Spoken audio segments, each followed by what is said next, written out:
ទៅអស់មួយក្រុមពីរក្រុមហើយឥឡូវមកក្រុមទៀតហើយបងប្អូនដល់ទីម៉ូ1 2បាទក៏ជាថ្ងៃហែទីឯកសារថ្ងៃចុងចប់មានពលរដ្ឋចូលរួមច្រើន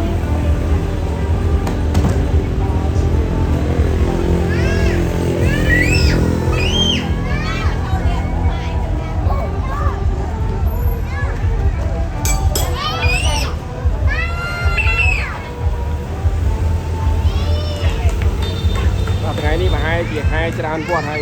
នៅគាត់មួយទៀតតែនៅបាក់ជាទៅលើទីជាតិមានទៅខេត្តវីដេអូវាខែបាក់គ្នា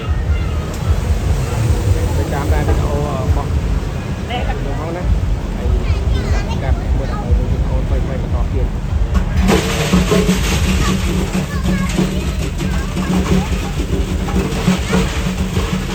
បានមកច្រើនមែនទេណា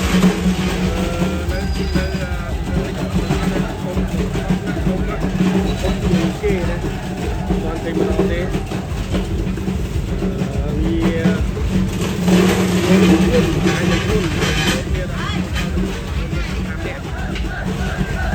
ាជាគេទីខាងនេះគេចូលញ៉ៃតែគេ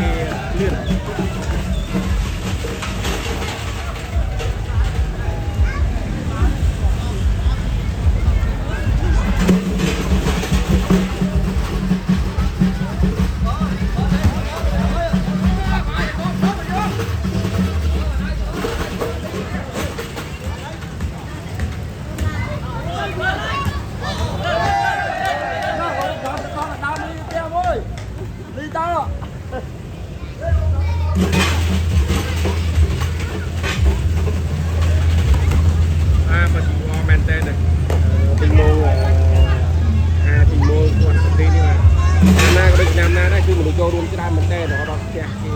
ផ្ទះលើណាតែគាត់ផ្ទះមិនយូរទេអាការ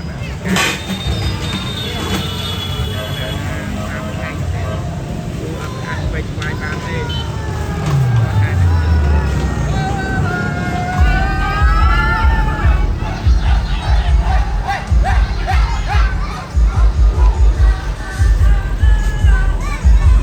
នេះគឺជាទីម៉ូនៃចាស់វស្សាណាតែមានអាយុច្រើនហើយណា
ចាំនៅ